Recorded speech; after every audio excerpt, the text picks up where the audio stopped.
Hi there, my name is James. Welcome to our channel. Today, we dive into the shocking tale of a woman who built her empire through seduction, manipulation, and blackmail. This is the story of Rachel Marsh, a brilliant lawyer who played the most powerful men in Los Angeles like pawns, until one detective got too close.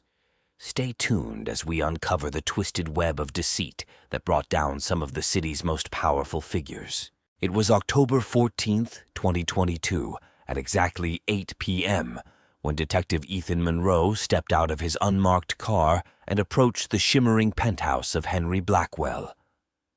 The air in Los Angeles was heavy, the lights of the city gleaming below like a distant world, disconnected from the cold reality inside this luxurious apartment. The scene that awaited Monroe was chilling. Henry Blackwell, a powerful CEO known for his ruthless business tactics, was found dead. His body slumped in a plush armchair, offered little in the way of a struggle. On the table beside him, an untouched whiskey glass with the faintest trace of lipstick, an ominous clue to what had transpired. Around the room, fragments of wealth and power clung to every surface. But it was the small details, the shattered glass near the terrace, and the faint smell of poison in the air that drew Monroe's trained eye. This was no ordinary death. The autopsy, completed just hours after the body was discovered, revealed the cause: poisoning. But it wasn't a common toxin. It was a rare designer drug, one that could only be acquired through the most elite and the most dangerous channels. As Monroe stared down at the lifeless body of Henry Blackwell, his mind flashed to one name, one face: Rachel Marsh. Once, she was his lover. Now, she was his greatest enemy. Just a year ago, Rachel Marsh was a rising star in the legal world.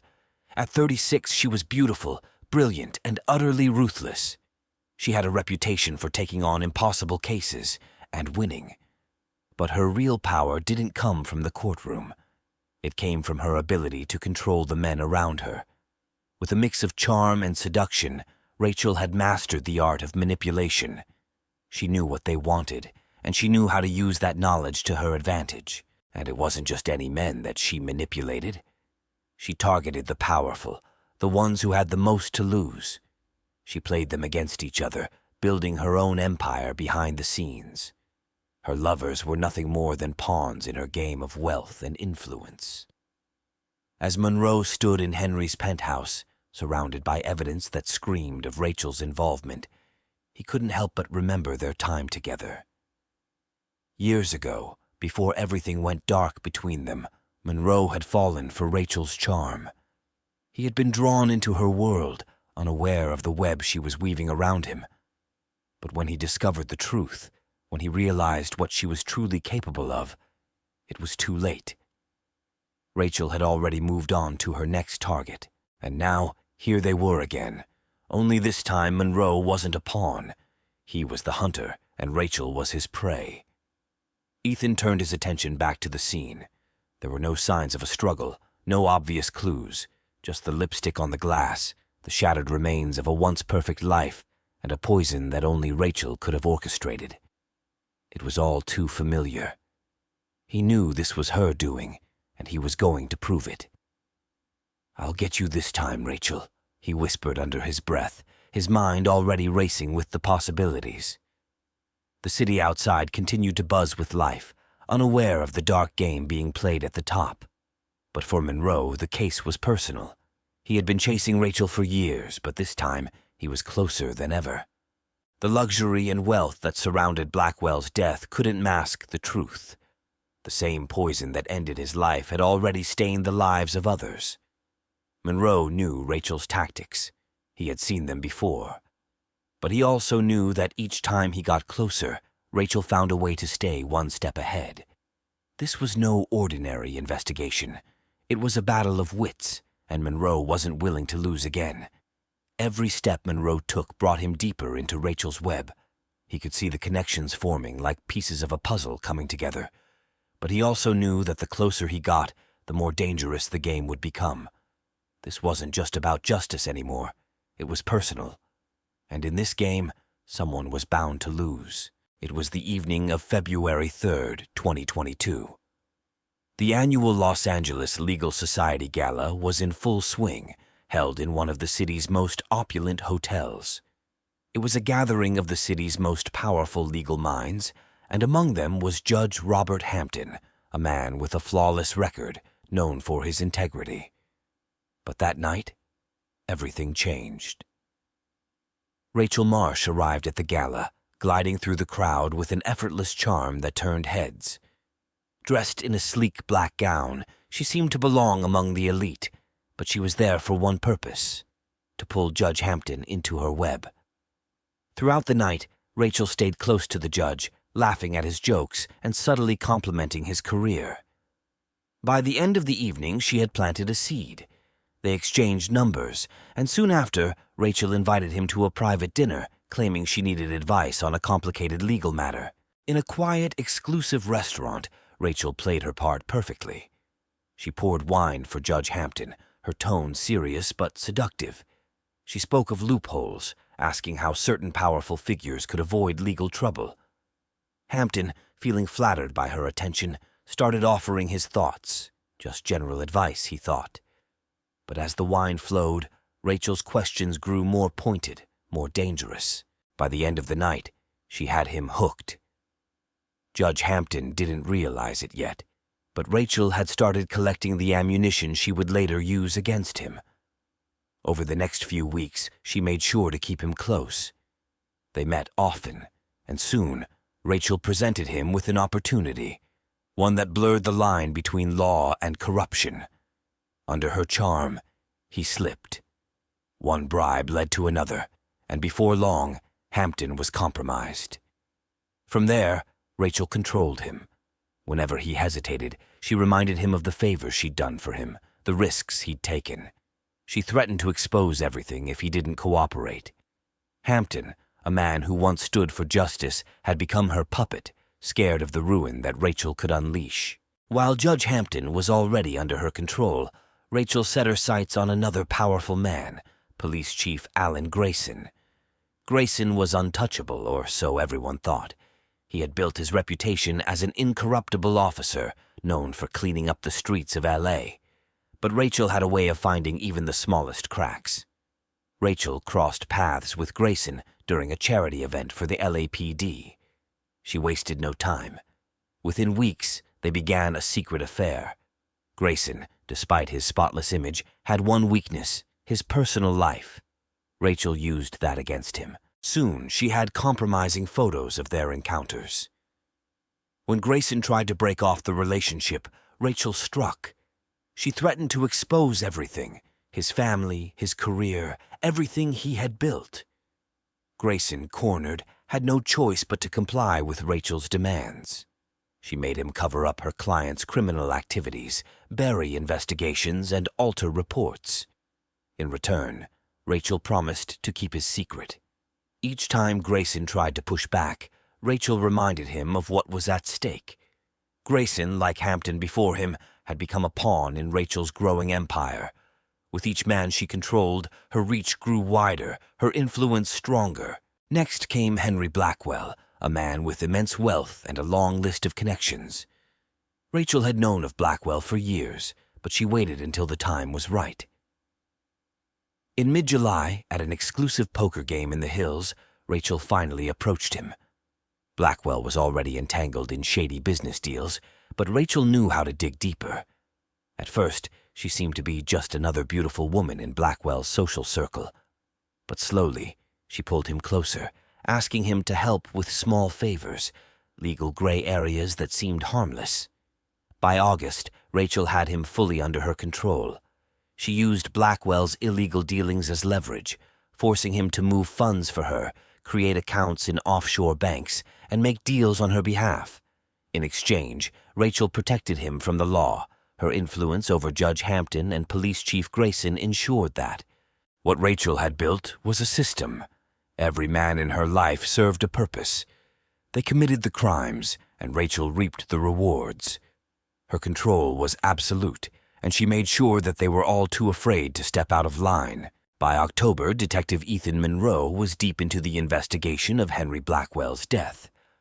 After examining the crime scene at the penthouse, Ethan's suspicions about Rachel were growing stronger.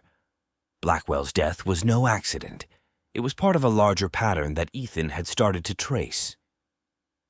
After reviewing Blackwell's phone records, Ethan noticed calls made to Judge Robert Hampton in the months leading up to his heart attack on August 23, 2022. Hampton's death had been sudden, with no signs of foul play. But now, Ethan was beginning to wonder if it was more than just a coincidence. As he dug deeper, another name appeared: Police Chief Alan Grayson. Grayson's death, ruled a suicide on September 12, 2022, shocked the department. But now, with Blackwell gone and the links to Hampton emerging, Ethan realized that Grayson's death wasn't just about personal demons. It was connected to Rachel Marsh.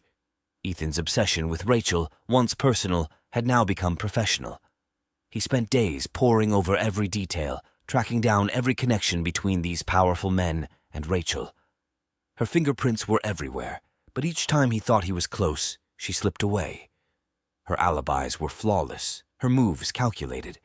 Yet Monroe couldn't shake the feeling that he was finally closing in. The breakthrough came on October 16, 2022.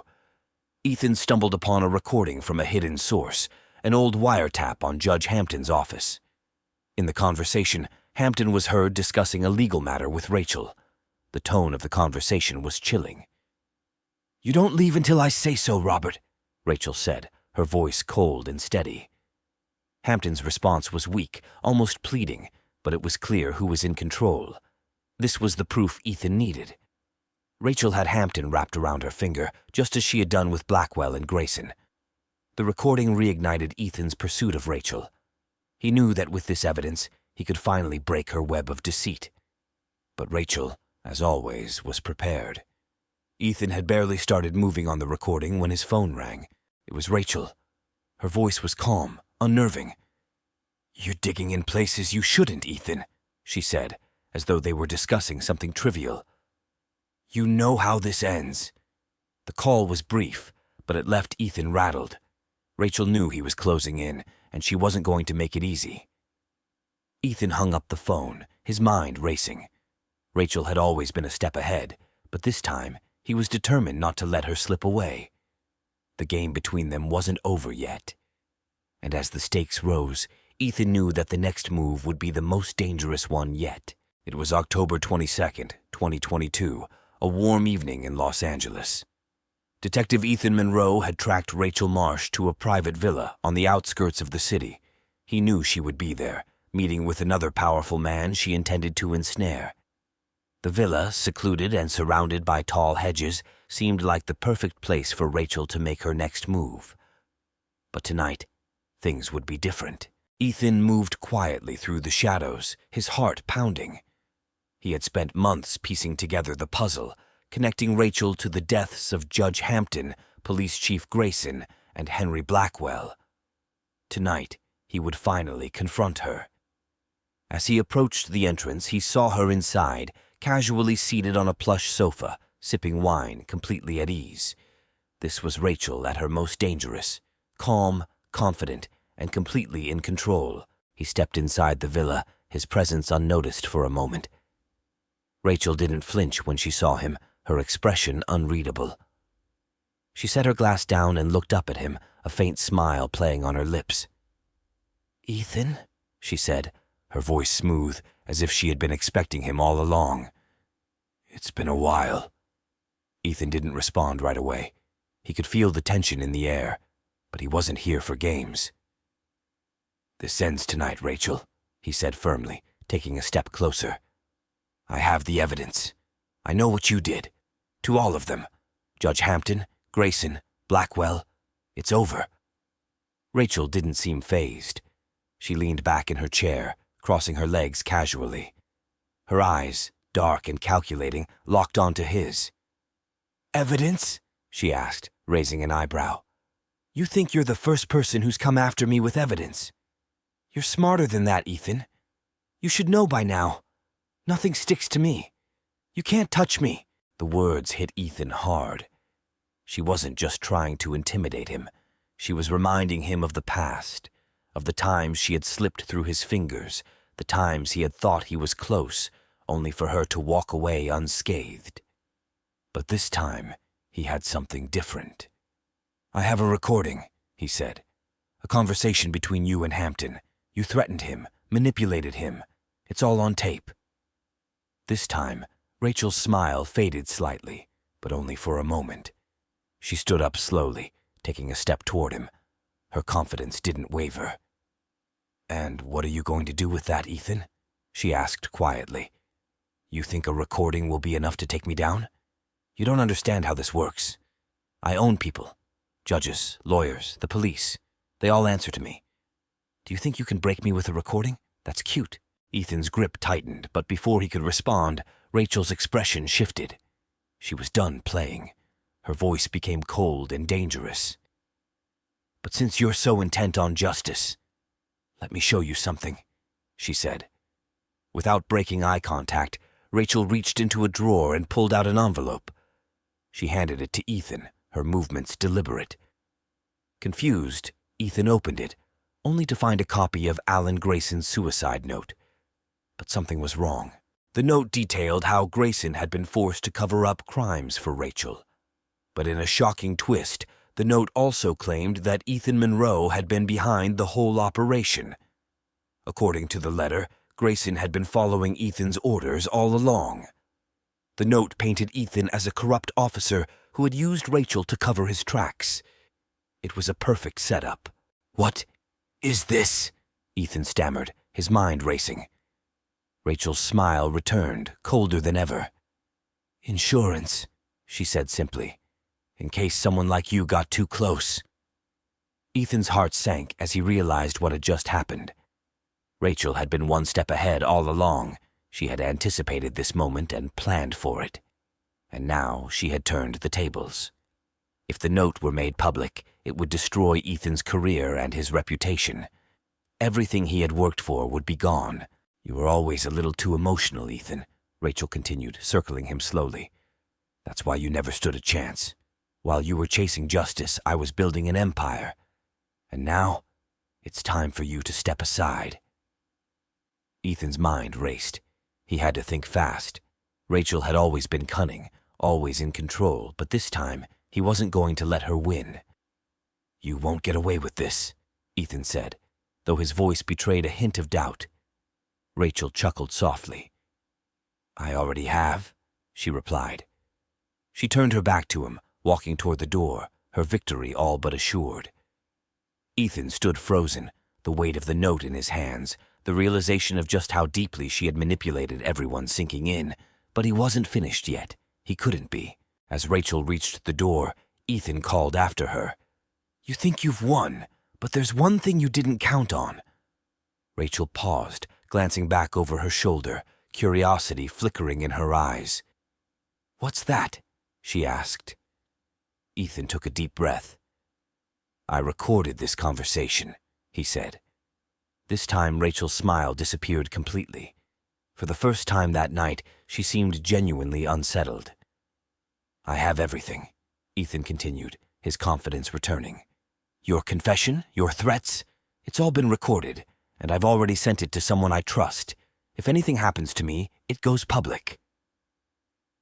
Rachel stood in silence for a moment, her mind racing, calculating her next move. For the first time, the power dynamic had shifted.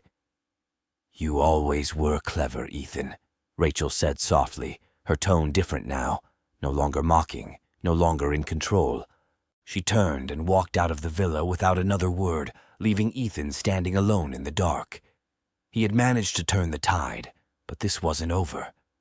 Rachel wouldn't go down easily. She never did. This confrontation marked a turning point. Ethan had bought himself some time, but Rachel's game was far from over. The stakes had never been higher, and the next move would determine who came out on top. The days following the confrontation were tense. Ethan knew he was walking a thin line, but the evidence he had recorded gave him a fighting chance. He couldn't go to his superiors, not yet. The corruption ran too deep, and with the fabricated suicide note, Rachel had planted the seeds of doubt. If he played this wrong, his career and reputation would be over. But Ethan had one advantage. Rachel had slipped, and he had caught it all on tape. On October 25th, 2022, Ethan made his move. He carefully leaked the recording of Rachel's confession to a trusted reporter, one who wasn't afraid of exposing the ugly truths behind powerful figures. The audio was damning. In the recording, Rachel could be heard admitting her manipulation of Judge Hampton, Chief Grayson, and Henry Blackwell. Her voice was calm and composed, as if she had no fear of being caught. The impact was immediate. By the afternoon, the story had hit every major news outlet. The headlines were brutal. Legal queenpin Rachel Marsh exposed in web of blackmail and murder, and LA's most powerful lawyer tied to judge and police chief deaths. Rachel's empire, which had taken years to build, began to crumble in a matter of hours. Her high-profile clients, those who had relied on her to keep them untouchable, were the first to turn. They distanced themselves, cutting ties with Rachel as her influence dissolved. Public opinion quickly turned, and Rachel, once admired for her legal prowess, was now seen as the orchestrator of a complex criminal network. Even the people Rachel thought she controlled, the judges, the lawyers, the politicians, began to abandon her. She had been their protector, but now she was the one they feared most. The recording exposed her schemes, and suddenly no one was safe. Her empire of secrets was crumbling, and with it, her power. By October 28, 2022, the authorities could no longer ignore the mounting pressure. Rachel Marsh, once one of the most powerful lawyers in Los Angeles, was arrested outside her law firm. Reporters swarmed the scene as Rachel, handcuffed, was led away in silence. Her designer suit and calm demeanor were in sharp contrast to the chaos that had unfolded around her. The cameras flashed, capturing every moment of her fall from grace. But even as she was led to the police car, Rachel's expression remained calm and composed. To those watching, it seemed as though Rachel still believed she had control, that she would somehow find a way out. "I'll be back," she whispered to a nearby reporter, her voice steady. "I always am." For Ethan, watching from afar, her words felt like a cold reminder. Rachel's downfall was happening, but he knew her well enough to understand that this wasn't over. Not completely. Rachel's arrest may have marked the end of her reign, but for those involved, the scars of her manipulation would remain. Ethan had won this round, but he knew Rachel. She wouldn't stay down for long. It was November 12th, 2022, nearly 3 weeks after Rachel's arrest. The media storm had calmed, and Los Angeles had begun to move on from the scandal that had rocked its elite circles. But for Detective Ethan Monroe, the case still lingered. As he walked down the courthouse steps, Ethan couldn't help but reflect on everything that had happened. He had spent months chasing Rachel, trying to bring her down, and now she was finally behind bars. The evidence against her was overwhelming. Her manipulations, her threats, all exposed. The legal system she had once controlled was now preparing to put her on trial, but Ethan couldn't shake the feeling that it wasn't truly over. He had seen the look in Rachel's eyes during her arrest. He had heard the calm, confident tone in her voice when she said, "I'll be back." Despite the collapse of her empire, rumors had already started to circulate. Some said that Rachel was still pulling strings from inside the prison, that she still had allies on the outside, people who owed her favors, people who were afraid of what she knew. Ethan knew better than to underestimate her. Rachel had always been one step ahead, and even in a cell, she remained dangerous. Ethan paused at the bottom of the courthouse steps, glancing up at the sky. He had won the battle, but the war wasn't over. He knew that Rachel would find a way to strike again, but this time, he would be ready. In a world where power, seduction, and manipulation intertwine, Rachel Marsh may have lost her throne, but her influence still lingers. The game isn't over yet. The question remains, how far will she go to reclaim what she's lost? And that brings us to the end of this twisted story. Rachel Marsh may be behind bars, but with her track record of manipulation, do you think this is truly the end for her? Could she still have the power to pull strings from behind prison walls? Let us know your thoughts in the comments below. What do you think her next move will be? And if you enjoyed this story, don't forget to like, subscribe, and hit the notification bell so you never miss our next deep dive into the world of true crime. Thanks for watching, and we'll see you in the next video.